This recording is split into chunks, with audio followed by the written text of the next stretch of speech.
मैं तुम्हारे साथ हूँ, चिंता मत करो, सब ठीक हो जाएगा। तुम में बहुत हिम्मत है, तुम कर सकते हो।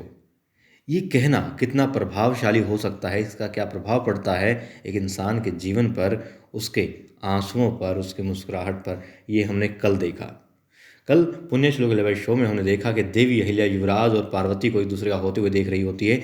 वागनिश्चय की जो परंपरा होती है, प्रथा होती है, वो हो रही होती है। जब दोनों एक दूसरे के गलों में मालाएं पहना रहे होते हैं, तब देवी अहिल्या वहाँ से दौड़ जाती है, वापस आ जाती है, रो रही होती हैं, चिल्ला रही होती हैं।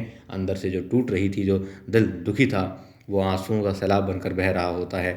तब देवी अहिल्या को देख करके हरकुबाई उनके पास जाती है, उनको समझाती है कि अब किस चीज़ की आवश्यकता है। जो इतना सब कुछ किया है, एक दृढ़ निश्चयी होकर के अपना कर्तव्य जानकर और दिल से किया है। इस युवराज की दूसरी शादी की जितनी भी परंपराएं थी, जितनी भी सजावट थी, जितना भी खान पान था, सब देवी अहिल्या तुमने देखा है। और अब तुम इस समय पर यदि यूँ टूट जाओगी, अकेले में जाकर रोगी, तो सब सिर्फ और सिर्फ सवाल खड़े करेंगे। कोई तुम्हारे दर्द को नहीं समझेगा, सिर्फ तुम्हारे ऊपर सवाल ही खड़े होंगे। और तुम्हें अब हर परंपरा को देखना चाहिए युवराज क्या कर रहा है, कैसे कर रहा है। इसलिए नहीं कि तुम दुखी हो या खुश हो उसकी शादी से, बल्कि इसलिए कि जब तुमने अब तक इस रिश्ते को, इस परिवार को संभाल के रखा है, सहेज के रखा है रिश्तों को, तो आज भी तुम वही काम कर रही हो। क्योंकि तुम्हारा यहाँ दर्द किसी को दिखाई नहीं देगा, कोई नहीं समझेगा उस चीज़ को, सिर्फ सवाल ही खड़े करेंगे, और तुम वो नहीं होने दोगी। फिर देवी अहिल्या जाती है और उस प्रांगण में जहाँ युवराज खंडेराव माला पहना रहे होते हैं पार्वती को, देखती हैं देवी अहिल्या। फिर अचानक से वही होता है, देवी अहिल्या बेसुध होकर गिर जाती है। हर कोई देखता है, दौड़ता है देवी अहिल्या की तरफ, और फिर दिखाते हैं देवी अहिल्या अपने कक्ष में होती है। गौतमाबाई साहेब और हरकूबाई उनके पास में खड़ी होती हैं। बाहर मल्हार राव सूबेदार जी, गंगवा तात्या, तुकोजी और युवराज खंडेराव खड़े होते हैं। बेचैन होते हैं सभी कि आखिर देवी अहिल्या को क्या हो गया, कैसे हो गया, क्यों हो गया। और वहाँ पर अब जैसे ही देवी अहिल्या को थोड़ी सुध आती है, तो गौतमबाई साहेब पूछती है, तुम सही तो हो ना, तुम ठीक तो हो ना। और फिर हरकूबाई उनके लिए कोई जल या फिर देवी अहिल्या के लिए कोई ऐसा पेय पदार्थ लेकर के आई थी जिससे उनको थोड़ी ताकत महसूस हो, अच्छा लगे, और फिर उसको देती हैं उनको। गौतमबाई साहिब पूछती हैं, अहिल्या तुम ठीक हो, ऐसा आखिर कैसे हो गया? तुम्हारे बाबा साहिब कह रहे थे कि पहले भी ऐसा हुआ है, अक्सर ऐसा हो रहा है। फिर वो कहती हैं, जैसा हम सोच रहे हैं वैसा ही है ना, क्या वही सच है? तब देवी अहिल्या अपनी गर्दन से हाँ कहती है, और सब मतलब खुश हो जाती हैं, दोनों वहाँ पर आई जो होती हैं। और गौतमबाई साहब अब देवी अहिल्या को गले लगा लेती है, खूब उनको प्यार करती है, दुलार करती है, माथे को चूमती है, और कहती है, अहिल्या तुम्हें पता नहीं तुमने हमें कितनी बड़ी खुशी दी है, मैं अज्जी बनने वाली हूँ, सच है ना ये बात? वो बहुत ज़्यादा खुश हो जाती हैं, बहुत खुश होती हैं। और फिर कहती हैं, जाओ ये खुशखबरी सबको बता दो। हरकुबाई अब जैसे वहाँ से जाना चाहती है, तभी आ जाती है तो वहाँ पर सारजा, और सारजा कहती है, अहिल्या मैंने सुना तुम बीमार हो गई थी, सब ठीक तो है ना? अब उसे बताया जाता है कि बीमार नहीं है, शुभ शुभ बोलो, ये बिल्कुल सही है, स्वस्थ है, और ये गर्भवती है, तुम्हारी सहेली गर्भवती है। यहाँ पर मालवा का कुलदीपक आने वाला है। बहुत खुश हैं, बहुत खुश होती हैं यहाँ पर गौतमबाई साहब। और हरकुबाई जाकर के बाहर सबको बताती है कि मिठाइयाँ बांटो, युवराज खंडेराव मुबारक हो। बधाई देती हैं कि तुम बाबा साहेब बनने वाले हो। और मल्हार राव सूबेदार जी गले लगा लेते हैं, फिर युवराज खंडेराव को कहते हैं, हम आज बहुत खुश हैं, बहुत खुश हैं। यहाँ अब खंडेराव और उनके बाबा साहेब अपने कानों पर विश्वास नहीं कर पा रहे थे कि इतनी बड़ी खुशी उनको मिली है। और फिर हरकुबाई साहिब कहती हैं कि वो शगुन का दिया जला करके आती है। मल्हार राव सूबेदार जी कहते हैं कि हाँ ज़रूर जाओ। और फिर गंगू बताते हैं और तुको जी से कहते हैं कि महल में, पूरे महल में मिठाइयाँ बांटिए। और फिर वहाँ पर दिखाते हैं पार्वती रो रही होती है, अपनी आई से कह रही होती है कि अभी तक तो रस्म भी पूरी नहीं हुई थी, क्या हो गया? फिर वहाँ पर मुस्कुराती हुई आती हैं हरकुबाई और द्वारकाबाई साहिब से कहती हैं कि मुझे आपको एक बहुत बड़ी खुशखबरी देनी है, बहुत कुछ बताना है। द्वारकाबाई साहिब कहती है, क्या बताओ? तब हरकुबाई कहती हैं कि अहिल्या गर्भवती है। द्वारकाबाई साहिब चौंक जाती है, उनका चेहरा मतलब उतर जाता है कि अब तो शादी में अड़चन आ सकती है, जो कि नहीं आनी चाहिए, अब मैं क्या करूं?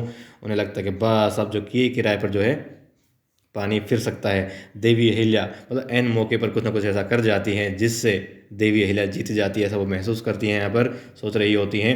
और वहाँ पर मल्हार राव सूबेदार जी, देवी अहिल्या, गौतम साहब, मतलब सब लोग खुश होते हैं और देवी अहिल्या को आशीर्वाद देते हैं और कहते हैं कि हमें बहुत बड़ी खुशखबरी दी है देवी अहिल्या तुमने, और हम बहुत बहुत खुश हैं, तुमने हमारे ऊपर बहुत बड़ा उपकार किया है। और वो कहते हैं, मैं हमेशा तुम्हारा आभारी रहूँगा, और ये आने वाला बच्चा आप दोनों के रिश्ते को मजबूत करेगा।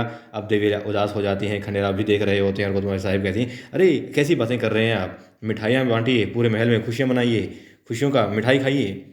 फिर वो कहते हैं हाँ हाँ ज़रूर।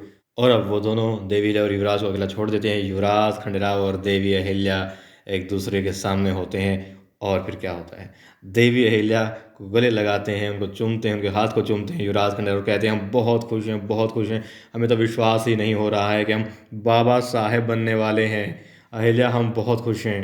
और वहाँ पर दिखाते हैं हरकूबाई साहेब होती हैं शिव मंदिर में, और प्रभु का आशीर्वाद जो मिला है देवी अहिल्या को उसके लिए धन्यवाद कर रही होती हैं, बहुत खुश होती हैं और कहती हैं आपका बहुत बहुत आभार, आपने जो खुशी की खबर सुनाई है इससे देवी अहिल्या और युवराज खंडेराव के रिश्ते जो हैं मधुर हो सकते हैं, फिर से उनमें जान आ सकती है, सब कुछ ठीक हो सकता है, बहुत बहुत धन्यवाद आपका।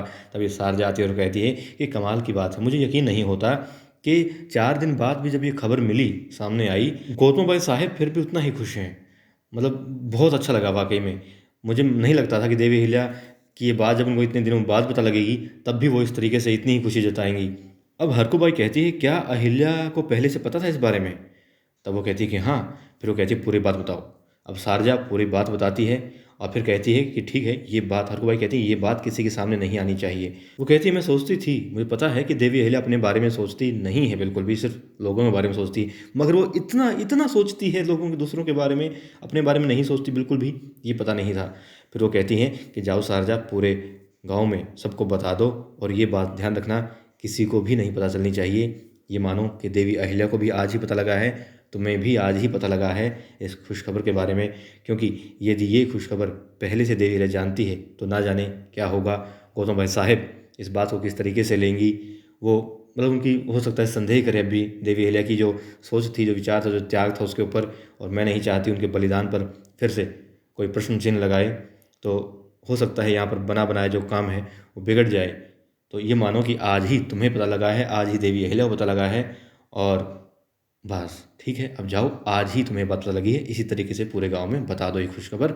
और वहाँ पर देवी अहिल्या और युवराज एक दूसरे के पास होते हैं।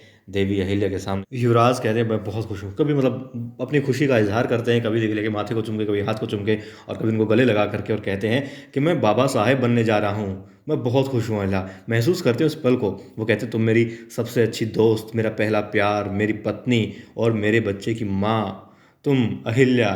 गले लगा लेते हैं। फिर देवी अहिल्या रोती हैं, वो कहती हैं ये मेरी दुनिया है। देवी अहिल्या अपने बच्चे के लिए कहती है ये मेरी दुनिया है। अब युवराज समझ जाते हैं कि देवी अहिल्या आखिर क्या कहना चाहती है।